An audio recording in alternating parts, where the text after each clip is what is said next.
to Just Minding My Business Radio, where we are moving at the speed of God, learning what we didn't know we didn't know. I'm your host, Ida Crawford. And I'm your co-host, Ruth Haskins. So grab a pen and paper and get ready for information that you can use.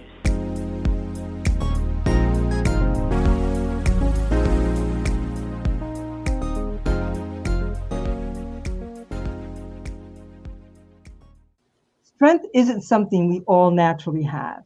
It is something we do and then become. Wear a crown, a practical guide to knowing your worth. Today, we continue a series of interviews of contributing authors from the upcoming anthology release, Drop the Mask, Share the Crown. Inspired by the visionary author Dawn Leek, who is herself an international author, speaker, and 4 times best-selling author. Today, we welcome Dr. René Minter. Dr. Minter will share with us her story in creating her chapter of Drop the Mask, Share the Crown. So, who is Dr. René Minter? He is a prolific professional philanthropist, author, and educator. She is a Christian Based Psychotherapist based in New York City, New York.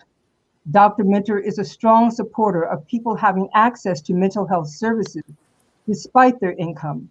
A featured writer for the rebirth of the Total Woman magazine, she is also co-author in multiple anthologies, including the Amazon bestseller Finally Free, and now the soon-to-be-released anthology, Drop the Mask, Share the Crown.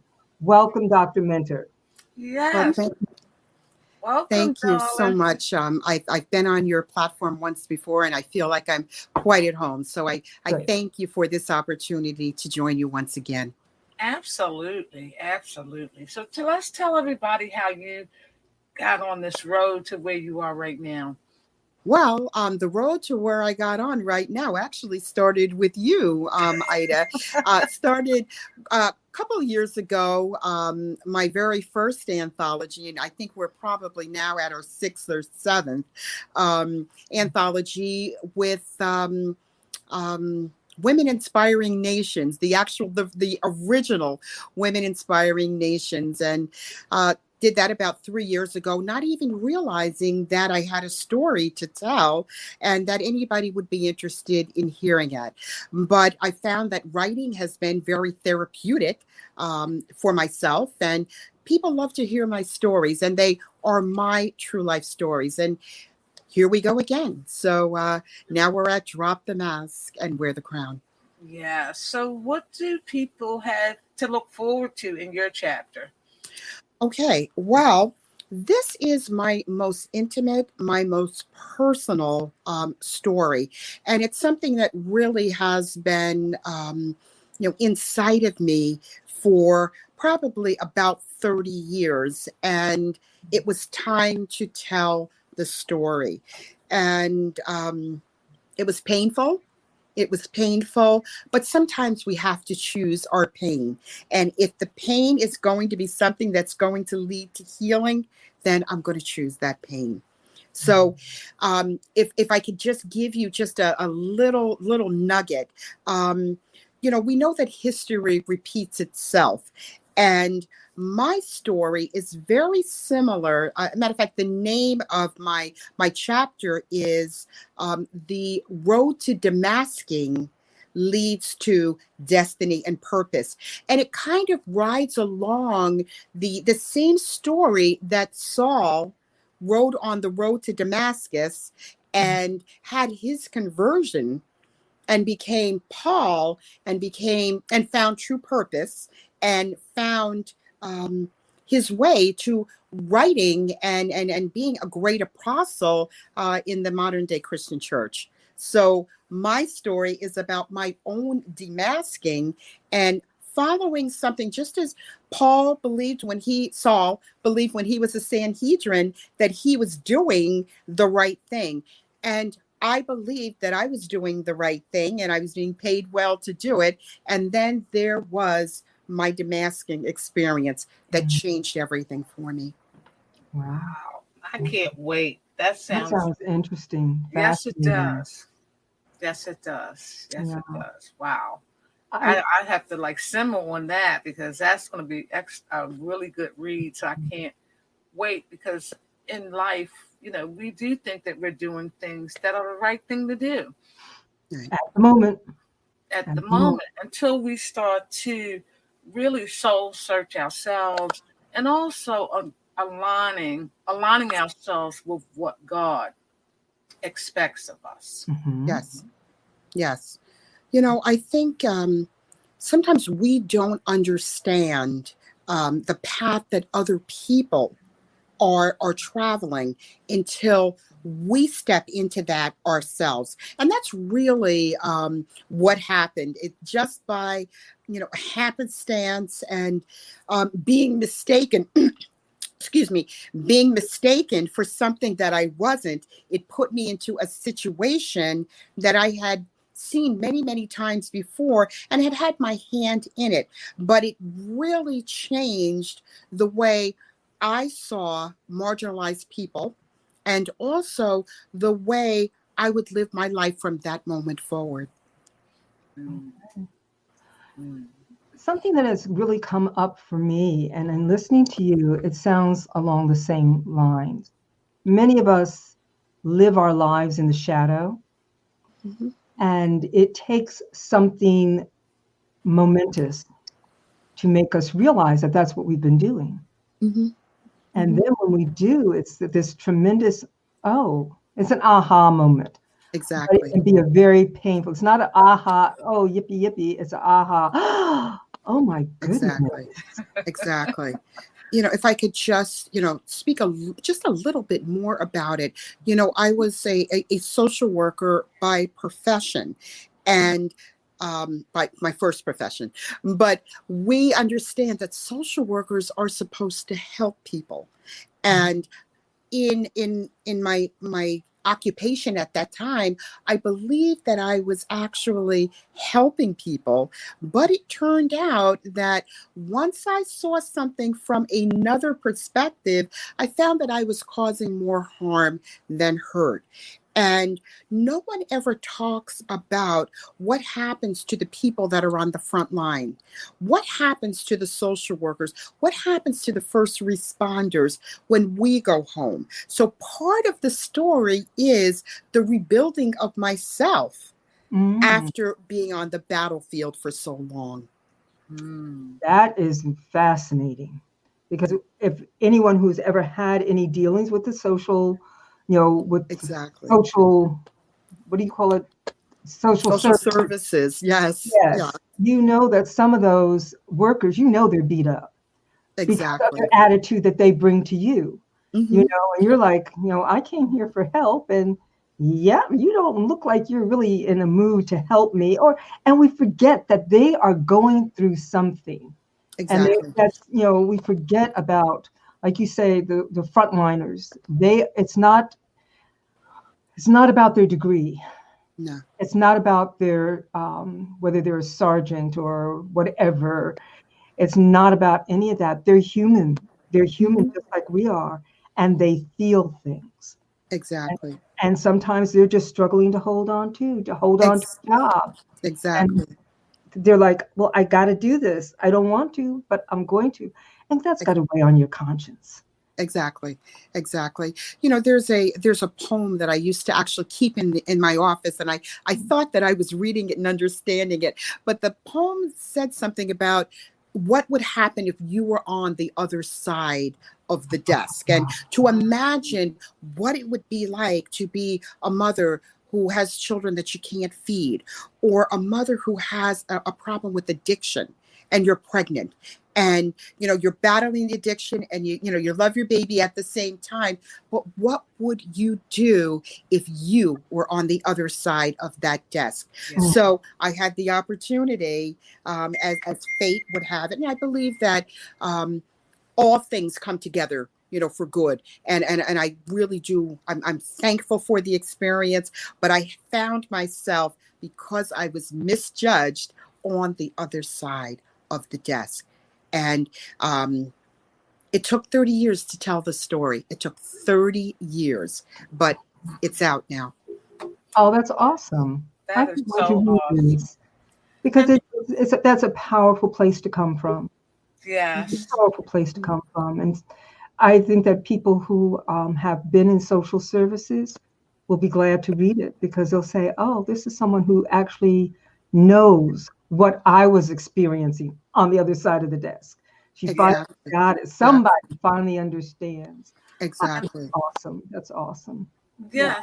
And the thing, dealing with the social service situation, I've had to be a part of that due to family members that were a part of that system.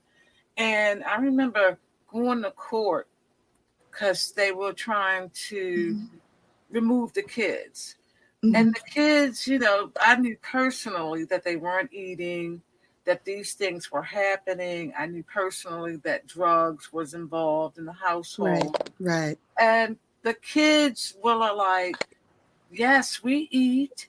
So they defend their parents no matter what, no matter what the situation is.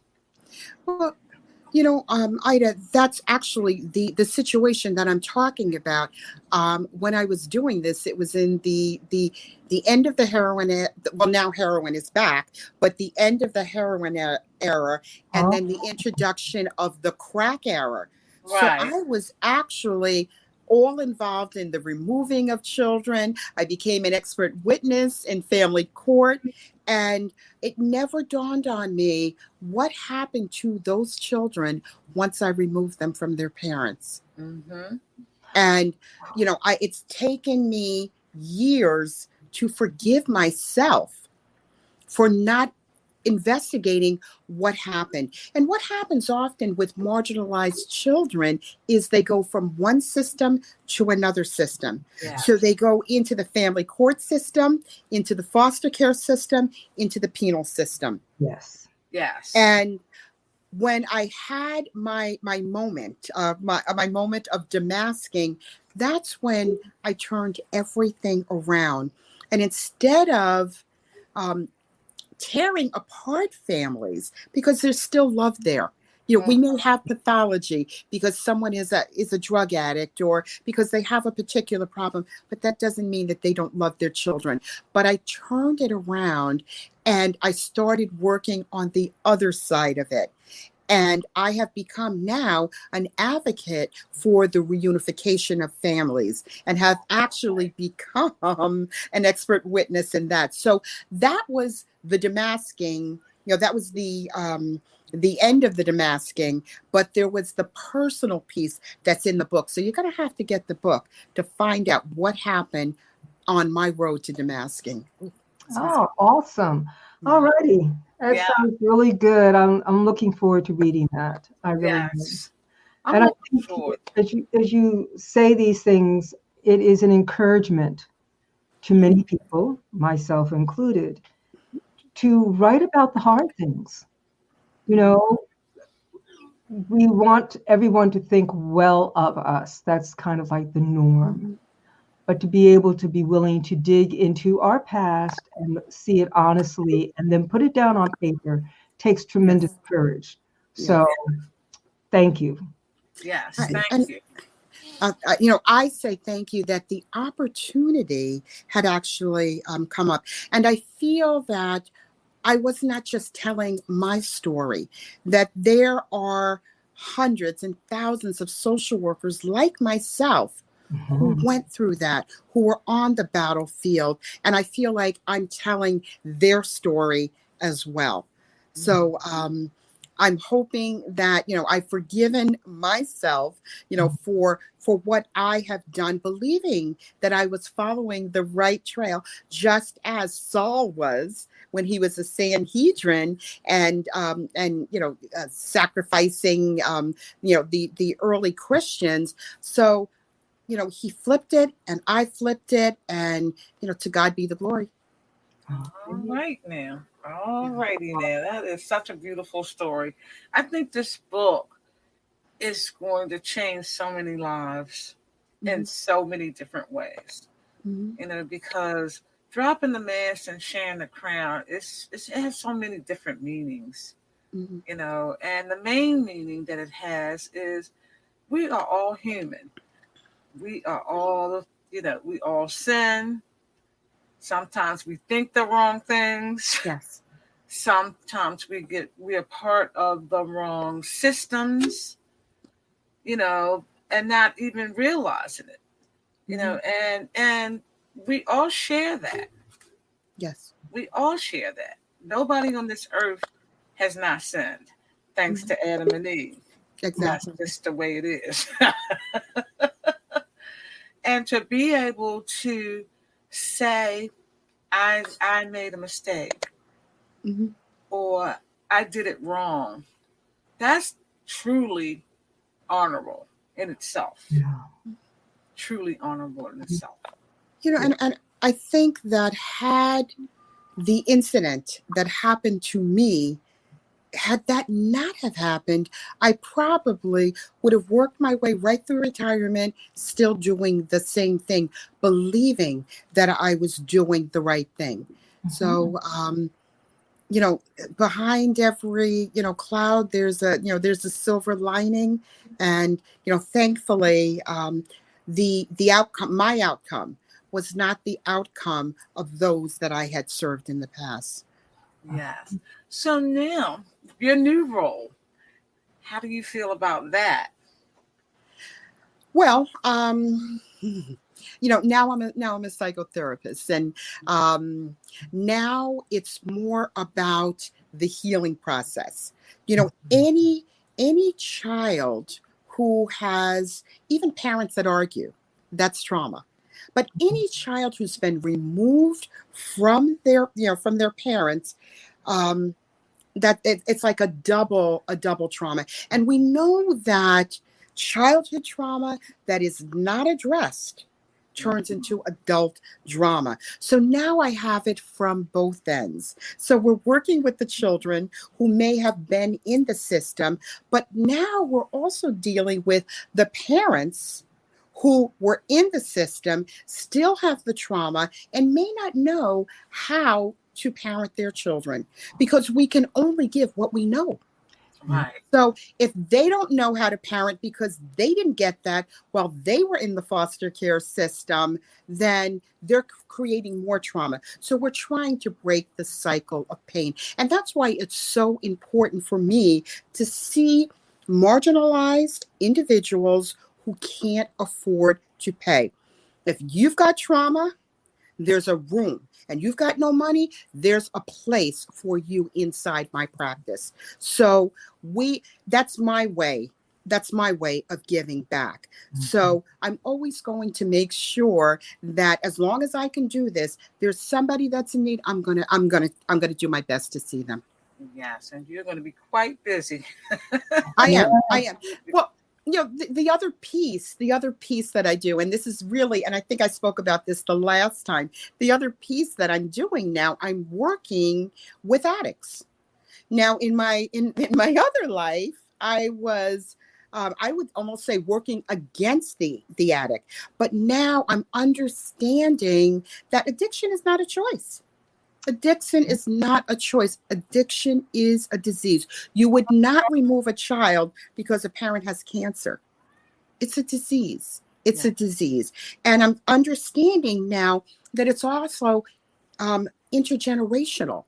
Absolutely. So I had situations where mothers and daughters, and maybe that was their survival mode, but mothers and daughters and grandmothers were all using at the same time. So we've gone from the heroin epidemic to the crack epidemic, and now we're back in the heroin epidemic. So I've come full circle, but I'm on the other side of the circle now. So we're on the side of wellness, and we're on the side of healing. That's awesome. That is so awesome, because that's where it's going to matter in the long run. Because on the other side, you were adding more trauma. Yes. To the situation. On this side of the fence, you're in a more of a healing process. Exactly. From the trauma. Exactly. Well, what a psychotherapist is, they are the ones that actually are more concerned with the healing of a situation. Yes. And it's interesting. I hope people who are listening to this and watching this will take a moment of honesty with themselves, because one of the key words that we've talked about is trauma. And trauma, you can do that whether you're in the social services arena or whether you're in under your own roof and you've never touched social services. Social services has never touched you. But there is so much trauma, unhealed trauma, that I hope people who are watching and who listen will actually stop and think about what has gone on in their life that is causing them to act in certain ways. Exactly. There are people out there who have spending addictions. They don't realize it's an addiction. There are people out there who have food addictions. They don't realize that it's an addiction. They just think that they eat too much. Exactly. You know, there's so many different types of addiction, and all of them have their roots in trauma somewhere along the line. Absolutely. So I hope people are listening, and this is a time, I think, that we've been given this time of the pandemic to think our way through our lives rather than run through our lives. Absolutely. So now we've slowed down enough to be able to say, oh, listen to this. Did you say trauma? Oh, Exactly. Yeah, I just want to add that, you know, we're at the end of April. And of course, I work this thing all year round, but May is Mental Health Awareness Month. And, you know, it's not okay to not be okay. yes. You know, if you're feeling something, talk to somebody about it. And it has become so easy. You know, there are certain things that happened in the pandemic that are not great. But one of the great things that came out of it is you don't have to go to anybody's office anymore. You know, everything is done in a virtual platform. Now, I don't know if we'll ever go back into the office again. I don't know. But right now, this works. So we are able to see people, you know, in other, I have patients in other parts of the country, which I never could have done before. So, you know, if you've got a feeling that something's not right, talk to someone about it. You know, I just want to add one other thing that's so important to me that I do want to talk about, that this road to demasking led to. When I switched sides, I switched to the foster care side and providing homes for those children that were removed from their parents. And we found that everybody wants the little babies. Everybody wants the little babies, but you never know what you're going to get when you get a little baby. But everybody wants the little babies. But what happens to the older children? What happens to the children that are not adopted out? So in my own little way, you know, we hope that when we have our own children, we plan to teach them what they need to know so that when they're adults, they can be productive citizens in society. But who's going to teach somebody how to bank? Who's going to teach somebody how to set a table? Who's going to teach somebody, you know, how to dress? So I, in my own little way, became like a mother to the motherless.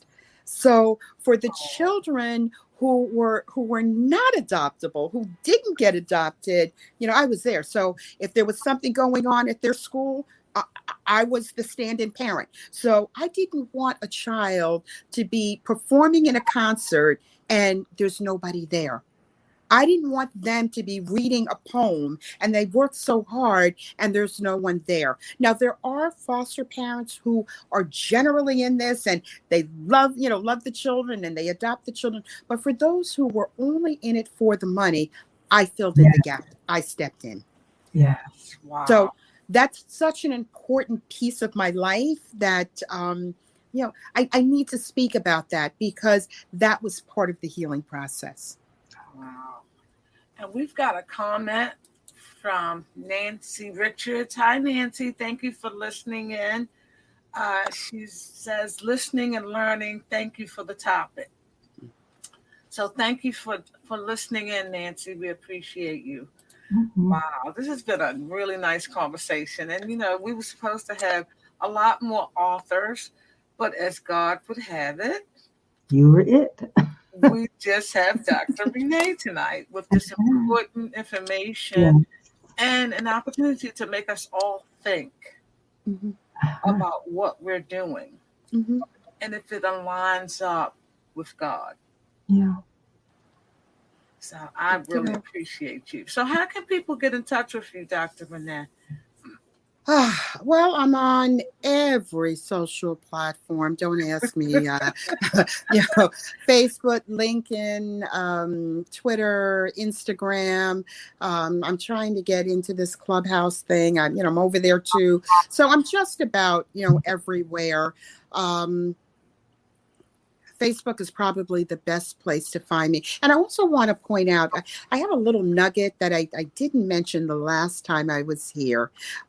You will also be able to see me on television. We are getting ready to launch a television show called Believe in Your Dreams with Dr. Rene.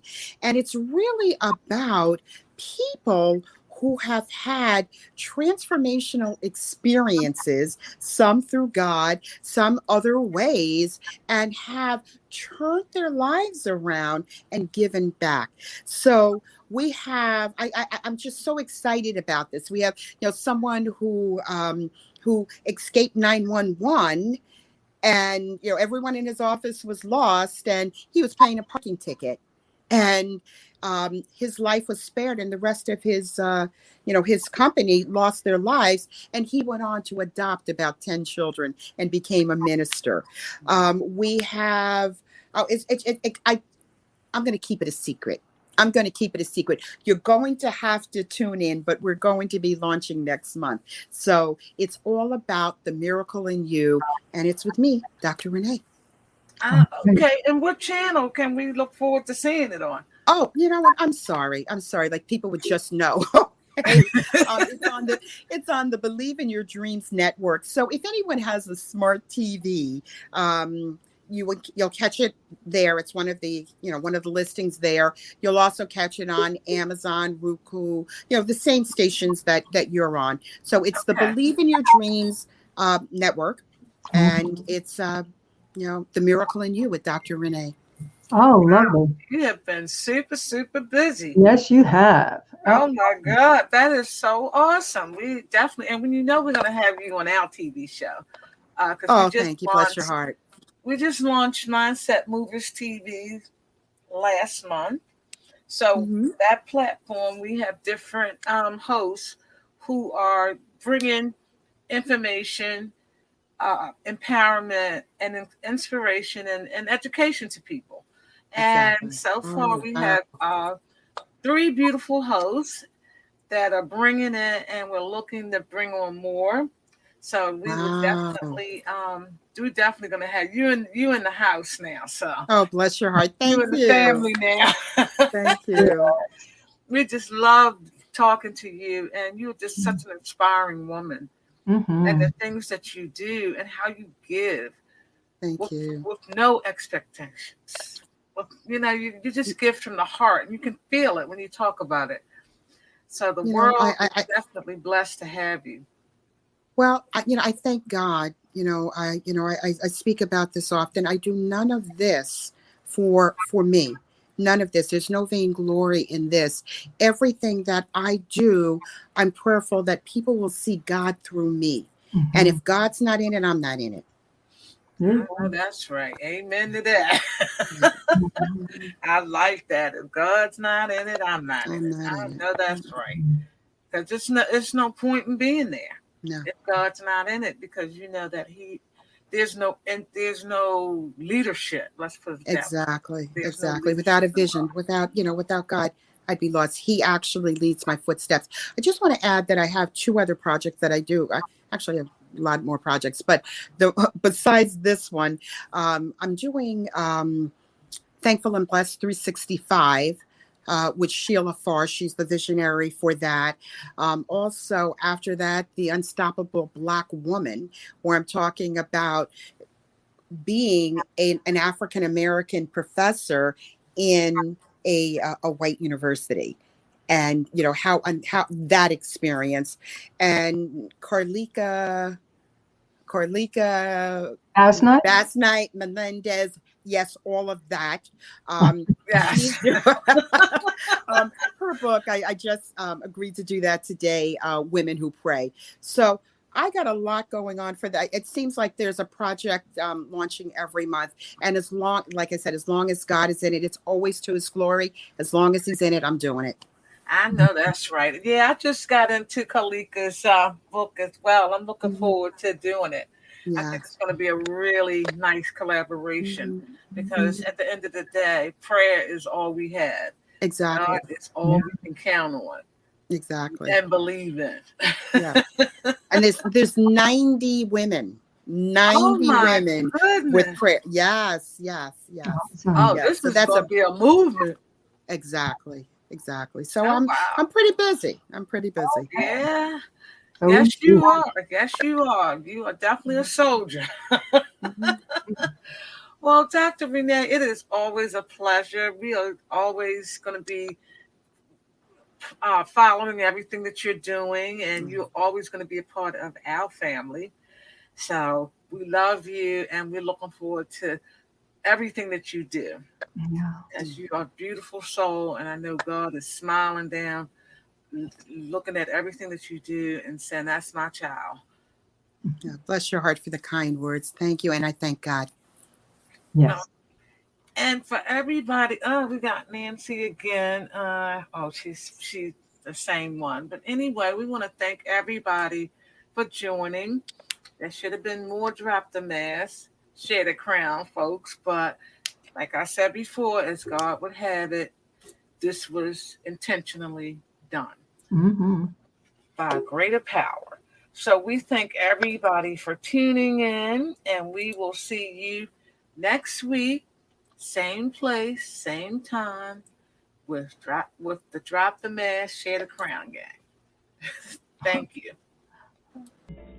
Your business, through Just Minding My Business Media, has exposure on internet radio, major social media platforms, and now TV.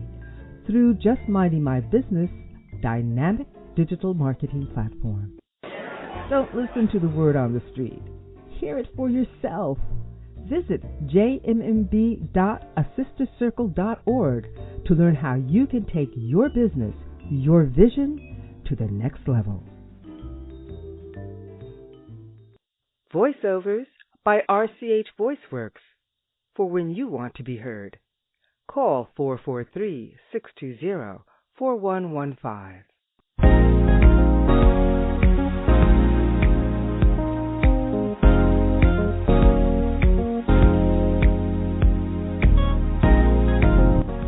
Thank you for tuning in to Just Minding My Business Radio. I'm your host, Ida Crawford. And I'm your co-host, Ruth Haskins. We hope you enjoyed the show and appreciate you stopping by. Many blessings to you and yours.